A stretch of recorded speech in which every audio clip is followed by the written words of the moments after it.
नमस्कार मंडळी, आज आपण पाहणार आहोत रताळ्याची खीर किंवा स्वीट पोटॅटो डेझर्ट. तर उपवासाच्या दिवशी साठी ही एक उत्तम रेसिपी आहे.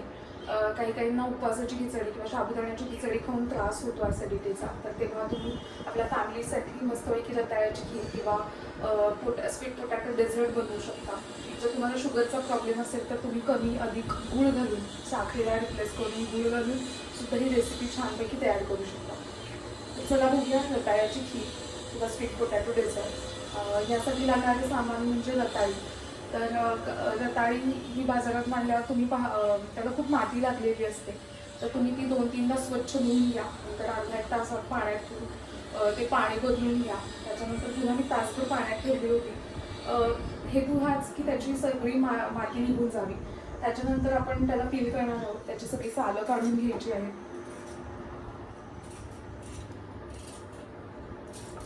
याचबरोबर तुम्हाला लागणारं सामान म्हणजे तुम्हाला तूप लागणार आहे, दूध आणि गुळ पावडर लागणार आहे.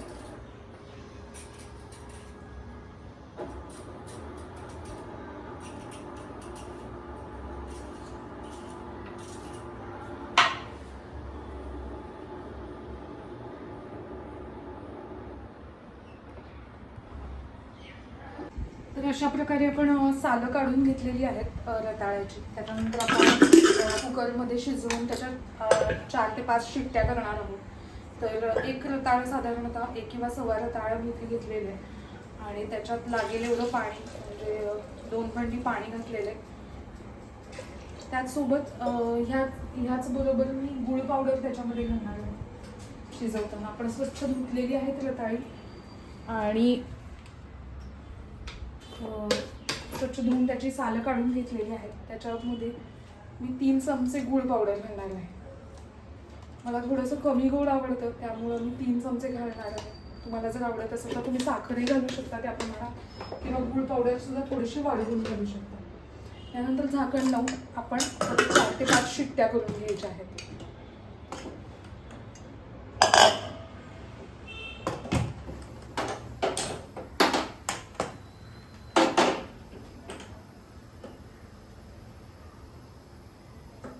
मोठ्या आचेवर शिट्ट्या केल्या तरी चालतात. तर अशा 4 ते 5 शिट्ट्या झाल्यावर मग आपण ते स्मॅश करून घेऊया. तर 5 ते 6 शिट्ट्या झाल्यावर मी एकदा ओपन करून बघितलं होतं कुकरचं, तर ते तरी पण कठीण वाटत होतं. रताळी पूर्णपणे शिजलेली नव्हती, म्हणून मग मी अजून 3-4 शिट्ट्या काढून घेतल्या. तर टोटल तुम्ही 8 ते 9 शिट्ट्या काढून घेऊ शकता. आणि आता त्या शिट्ट्या झाकण काढून मी थोडंसं स्मॅश करून घेणार आहे रताळी. पाणी घालताना तुम्ही हे लक्षात ठेवायचं की खूप पण पाणी नाही घालायचं, जेणेकरून कारण आपण ते दुधामध्ये आपण त्याची दूध घातलाय आणि आपण हे दुधामध्ये मिक्स करणार आहोत.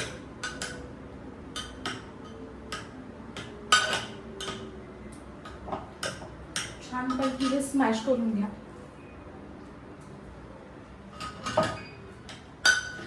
आता हे पूर्ण सगळ्या शिट्ट्या झाल्यावर एकदम छान स्मॅश होतं.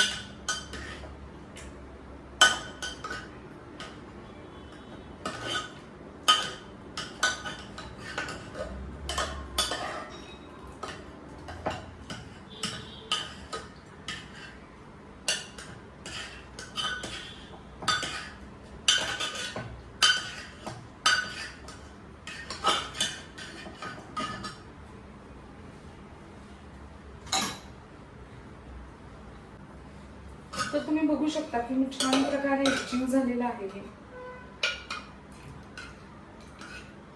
अशा प्रकारे छानपैकी एकजीव झालेला आहे स्मॅश करून. तर आता मी कढई घेणार आहे, त्याच्यामध्ये थोडंसं तूप टाकायचं आहे.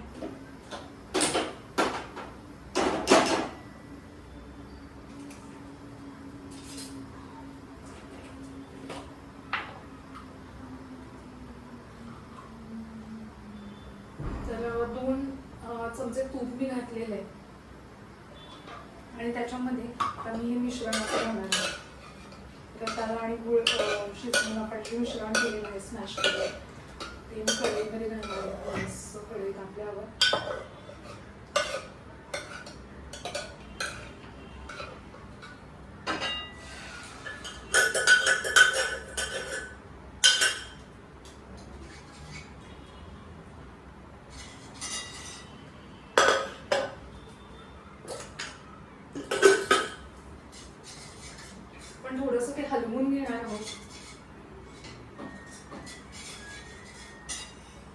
आणि त्याच्यासोबत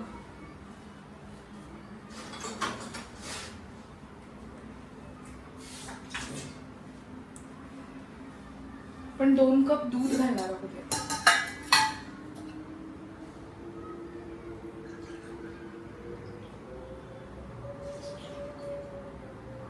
तुम्हाला जर वाटत असेल की खूप घट्ट वगैरे वाटतंय तर तुम्ही अजून सुद्धा दूध घालू शकता, पण मला वाटतं की 2 कप दूध हे सफिशियंट आहे एक सव्वा रताळ्यासाठी. कारण आपण पाणी पण तसं बऱ्यापैकी घातलेलं होतं. तुम्हाला हवं तर ही थिक सुद्धा डेझर्ट किंवा ही खीर अशी बनवू शकता. थोडीशी एक उकळी येऊन द्यायची आहे याला. थोडीशी उकळी फुटल्यावर अगदी चिमूटभर तुम्ही वेलची पावडर त्याच्यामध्ये टाकून घ्या, चिमूटभर. मी थोडेसे ड्रायफ्रुट्स पण कट केले, सो तुमच्या आवडीनुसार 4 वेळे काजू वगैरे असे तुम्ही त्याच्यावर स्प्रेड करू शकता गार्निशिंगसाठी. 1 ते 2 उकळ्या झाल्यावर तुम्ही ती मस्तपैकी तुमच्या बाउलमध्ये सर्व करू शकता बंद करून. तुम्हाला जर थंड आवडत असेल तर तुम्ही थोडा वेळ फ्रीजमध्ये ठेवा आणि त्यानंतर मग तुम्ही सर्व करा. तर अशी तयार आहे आपली रताळ्याची खीर. तर आता आपण ही खीर अशी सर्व केलेली आहे बाउलमध्ये आणि त्याच्यामध्ये आपण ड्रायफ्रुट्स टाकणार आहोत.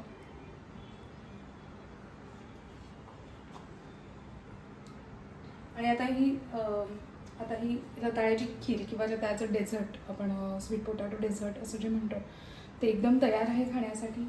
मला हवं असेल तर तुम्ही फ्रीजमध्ये ठेवून थोडंसं थंड करून सुद्धा खाऊ शकता किंवा कोमट असंही खाऊ शकता. तर नक्की एन्जॉय करा, करून पहा ही रेसिपी. जर काही अडचण आली तर मला नक्की विचारा. अशाच भरपूर रेसिपीज घेऊन आपण येणार आहोत. तर तुम्हाला कोणती रेसिपी बघायला आवडेल हे सुद्धा नक्की सांगा कमेंट बॉक्समध्ये. तर भेटूयात नेक्स्ट एपिसोडमध्ये. थँक्यू.